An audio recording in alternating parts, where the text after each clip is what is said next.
Anyway, sir, regarding dun sa question ninyo, di ba ang tanong ko sa'yo is, ano po ba talaga yung target market ninyo? Kung nakakailan po ba yung nakikita nyo? Kasi sir, ganito yan eh. Hindi po kami taga sa inyo. Hindi po kami taga ron. Technically, kayo ang nakakaalam how many people live on your area. Di ba? Kasi kung nakikita nyo na, uy, malaking market dito eh. Maraming mga possible customer dito na pwede namin mabentahan ng tubig eh. So nakikita nyo na agad yung market ninyo. Kaya kayo nagpunta rito para mag-inquire, right? Sir, kung titignan mo yung lugar ko, bundok eh. Sino bibili tubig dito? Di ba? Eh, yung lugar ninyo po, kabisado nyo yan.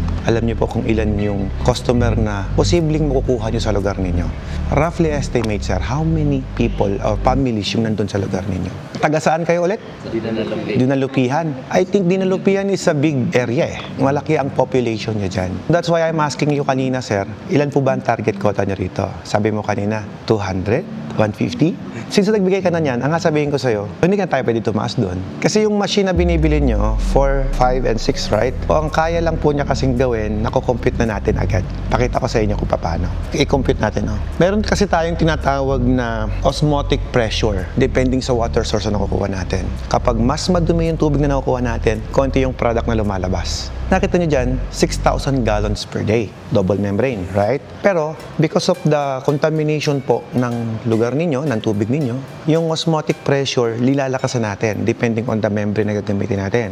Kapag mas madumi, mas lalakasan ko ang pressure requirement. At iibahin ko din yung membrane na klase. For example, conservative computation, sir, yung 6,000 gallons per day, technically, sa Pilipinas, pag in-apply dito yan, nasa 5,000 lang yan.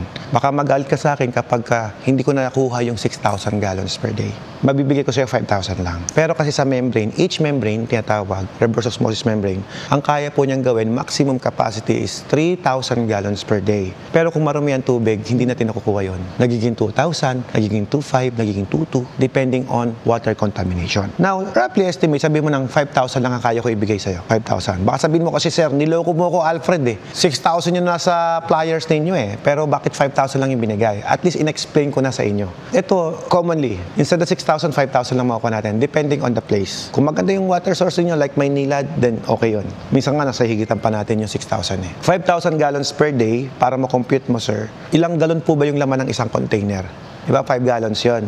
So, divide natin sa 5. So, meron kang 1,000 container per day. I-divide natin sa 24 kasi 24 hours kaya per day. Meron kang 41.66 container. Sabi mo ng 41 container within 1 hour. Ito lang ang kaya mong i-produce. 40 container lang sa isang oras. Okay? Applied natin ngayon sa ating operational. Ang operation natin, sir, times 8. So, 41.66 times 8 kasi 8 hours lang ang trabaho ng mga tao natin. Meron kang 333 container. Yan lang ang kayang gawin ng package 6 at package 7, package 5.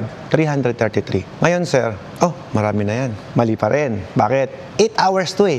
Ibig sabihin, 8 hours process. Meaning to say, kapag kayong tao mo, naka-out na bago maikarga to.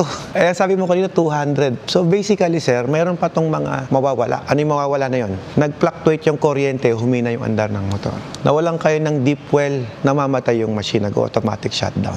Nagkaroon kayo ng water interruption or water shortage, shutdown yung machine, nababawasan. Safe to say, sabihin mo na, ang kaya mo lang gawin, 200, correct. Kaya sabi ko sa'yo, kung yung package sa'yo nang bibilin mo, hindi mo na pwedeng itaas sa 200. Kasi pag tumaas ka ng 200, may stress ka na. O bakit ko sabing may stress? Sir, may order pero hindi mo ibigay.